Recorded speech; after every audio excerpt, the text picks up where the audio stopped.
You are tuned into the King LiKuiD Show, and I'm your man, King LiKuiD. How y'all doing out there, family? How y'all feel? Is the music good to you? This is Deep and Soulful House Sundays, December 22nd, 2019. Season greetings. Happy Kwanzaa. Happy Hanukkah. Merry Christmas. Happy holidays to one and all. I hope everyone is having a prosperous holiday season. I hope that you all have the opportunity to spend the Christmas and the New Year's and the Hanukkah and Kwanzaa with people that you love. And up next, family, we got our news and updates for the week. But before we get into news and updates, I always like to remind y'all, family, that the King LiKuiD Show is a show all about intelligent, independent, black-owned community radio. You know, we're going to play black music. We're going to talk about things that affect black people. And we're going to be straight up about it, have a good time doing it, and in the process, uplift one another. Because in this 21st century, family, it is about black economic empowerment. You know, Dr. Boyce Watkins made a great claim, and I love what he said. He said, hey, I believe in reparations, but preparations are better. And family, this is a time for us to build our own. You know, James Brown said it best. I don't want nobody to give me nothing. I'm going to open up the door and I'm going to get it myself. So that's what this is all about. Support me on Patreon, family. This is community radio. That means I need input from the community. So y'all can go check me out on my website, thekingliquidshow.com. You just scroll down there to the bottom, right there before the contact information. You'll see support us. Hit that support us area. That'll take you right to my Patreon page. And you can sign up for as little as $2 a month. 50 cents a week is all I'm asking. This is community radio, family. And if we don't support our community resources, we will not have any community resources. So now that I've gotten that out of the way, we've done our little advertisement, let's get into our weekly news and updates. It has been an interesting week of observation for me, family. It has been one interesting week of news. So let's jump right on into it. First up, the impeachment proceedings earlier this week. Donald Trump has officially become the third sitting U.S. president to be impeached by the United States House of Representatives.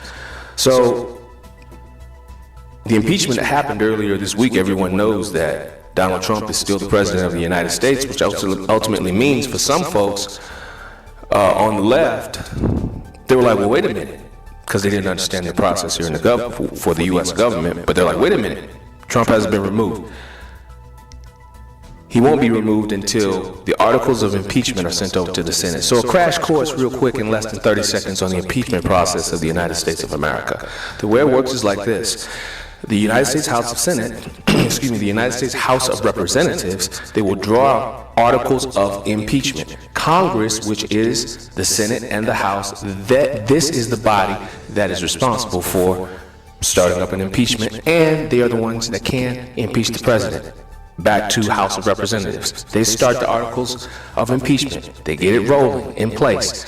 Once it gets in place and gets rolling, it gets sent over to the Senate. The Senate has a trial of the president. The president is still innocent until proven guilty.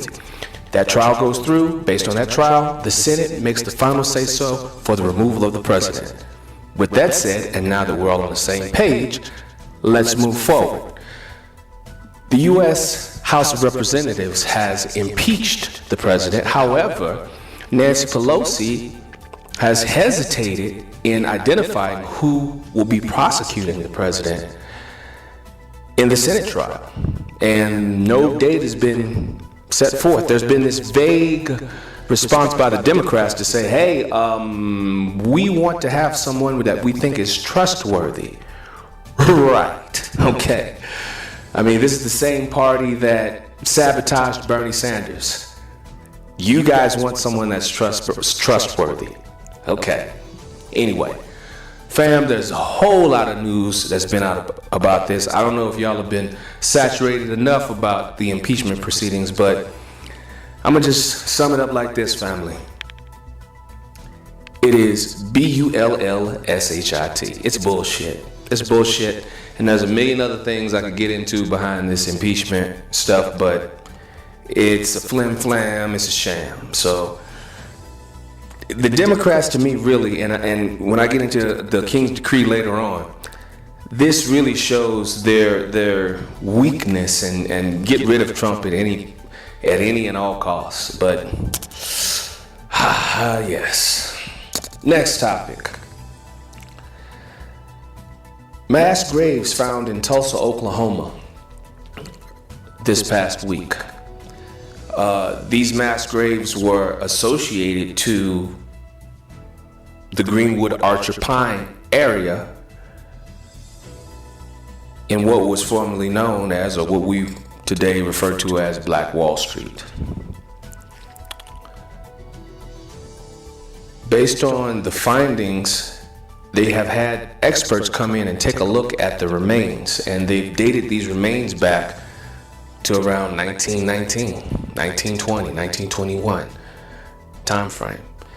Now, the reason that this is important is because if you've done any research about Black Wall Street and what happened with Black Wall Street, many of the survivors, they were never able to find or link up with any of their family members when the white mob came in and destroyed that black suburb.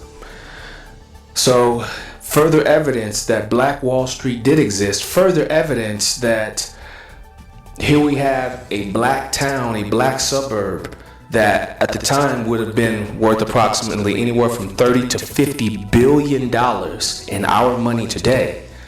However, the lie and narrative is consistently pushed that blacks are inferior.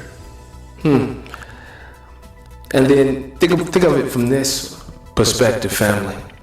When you consider the debt that America has right now, how much better off would she be if she had let go of white imperialism a century ago and embraced American empowerment?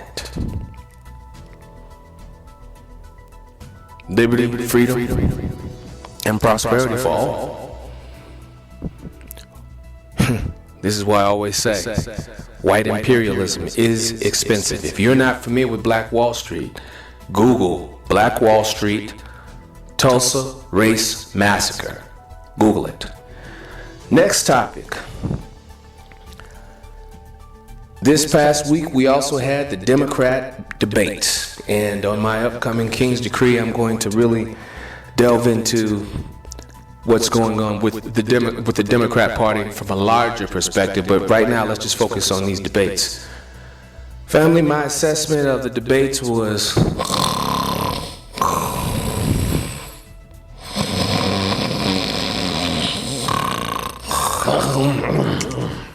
I'm sorry. Democrat debates. We had debate. Oh yeah, we did. We had debates. Well, it wasn't an all-out clown show. It was just a big old bag of Sominex, man. I mean, wow.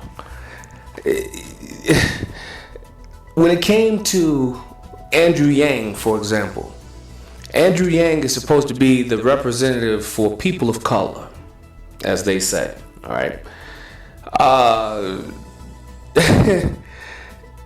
Nobody on the stage is coming correct nearly or close to what Marianne Williamson was coming close to when the Democratic debates first started for us as black people.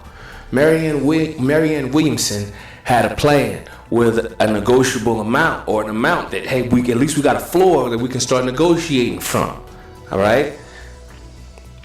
A plan for reparations and tangibles to actually get put in place. No Democratic candidate has had anything close to what she had. Mayor Pete Buttigieg says that he supports HR 40, but HR 40, everybody knows that is nothing more than a study. It does not lay out a plan of action for reparations to happen. So, again, the Democrat Party, all the candidates were really giving fluff and no real substance, very, very ethereal about when it comes for what black folk are going to get in return for their vote. You know, we're talking about, family, we got tangible votes in our hand. It's going to require us to take tangible action to go to the voting booth and vote for whoever it is that we want.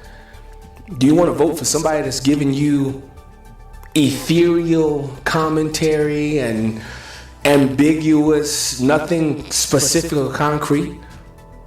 I mean, me personally, no. If I'm giving you a specific and concrete vote, I want to see specifically what you're going to do. The Democrats, as far as the empowerment of black America and black economic empowerment for black America, the Democrat Party, nah.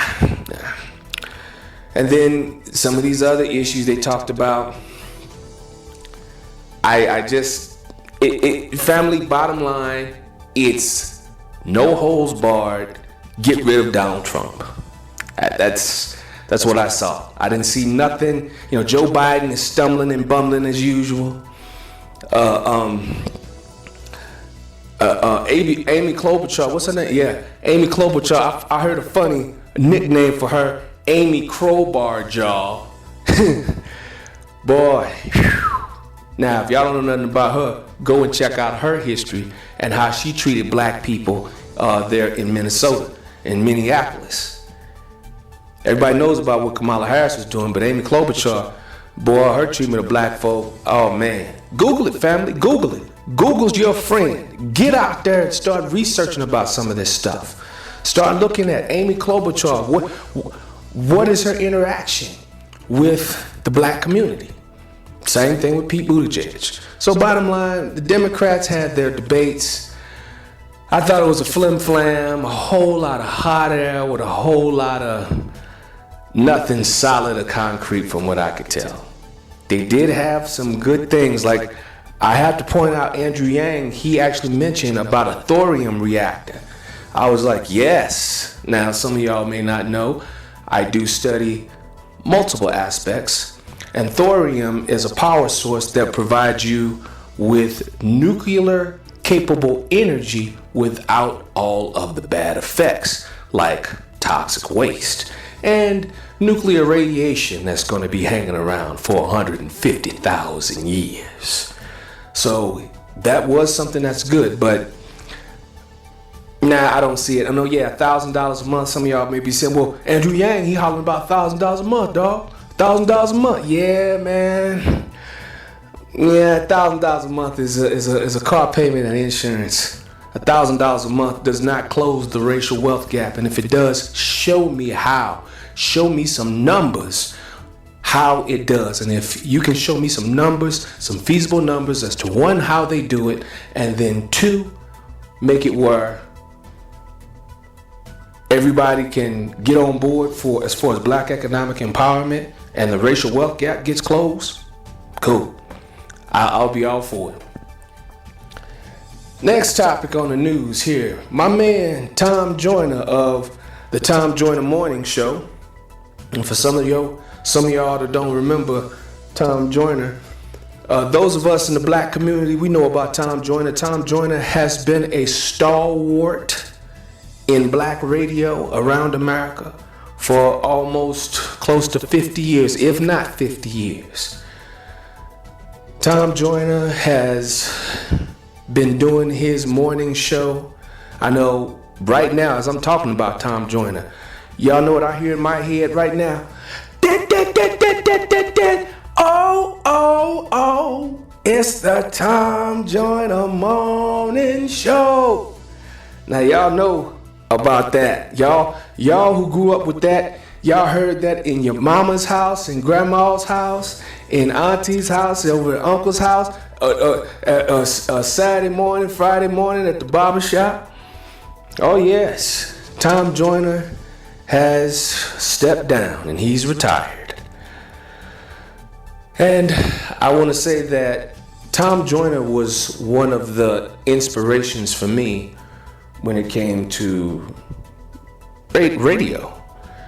You know, as a younger man, I was not interested necessarily in doing radio right off the cuff because I was doing hip hop production. I was real heavy into that in the early and mid 90s.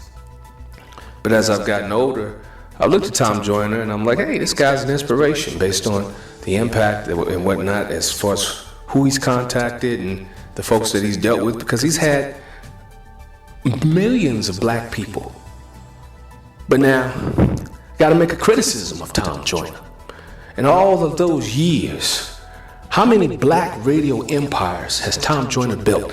And family, right now, I got to tear into Tom Joyner. I got to tear into him. Because if you study anything or know anything about myself, King LiKuiD, listen to any of my previous King LiKuiD show messages, one of the reasons why I started the King LiKuiD show is because of the loss of black-owned radio stations over the last 25 years here in America. In 1996, you had the passage of the Telecommunications Act by President Bill Clinton. This act gets passed, and from then till today, we have lost over 100 black-owned radio stations.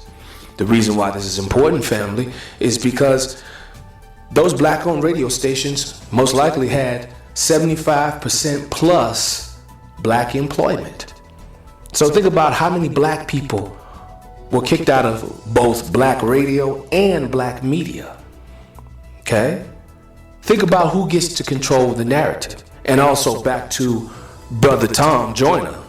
Hey, Brother Tom, over the last 25 years, while Black America was losing over 100 black-owned radio stations, what were you doing, Tom?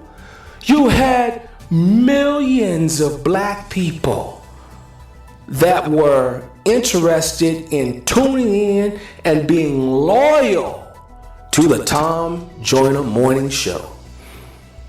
But in no time did Tom Joyner ever think to himself, what am I doing here in the 80s and 90s to be in good shape as far as black radio when it comes to 2010 and 2020? Tom Joyner wasn't thinking about none of that. And alas, Negroes come cheap. I saw old Tom. Tom has a nice beach house property, about $10-15 million. Now some of y'all will say, oh, King LiKuiD, man, you just a hater. You want the same thing too. I'm not going to object. I'd like to have a nice beachfront property, beach house, bungalow. I'm not going to object to that at all. But I'm not going to sell my soul and my people out just for that.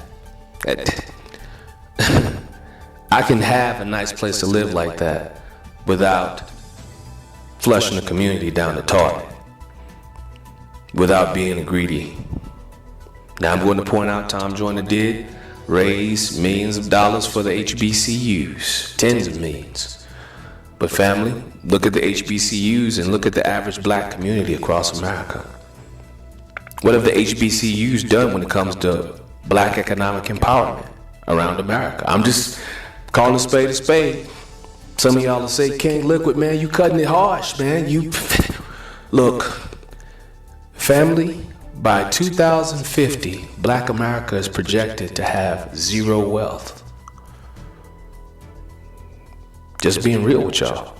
So, hey, look, let's enjoy our music. Let's work together. This is not the end of the world. We got time, but it's time for us to stop playing around. We got to come real and use our time wisely. Be smart about our time. And we can do that. 30 years is more than enough time for us to get our acts together.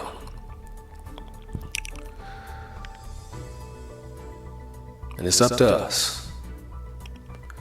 So that has been this week's edition of News and Updates.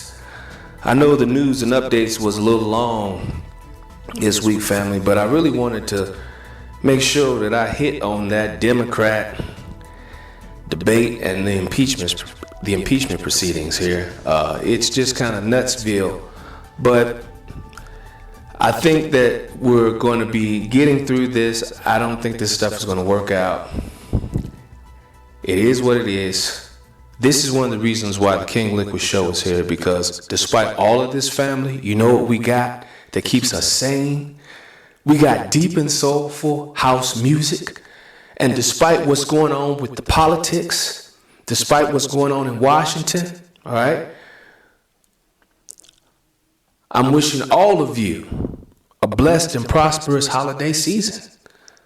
Listen, family, we may disagree when it comes to politics, but one of the things that we can agree on is it is a blessing to be able to be alive, to work with people that you love, and to build with them.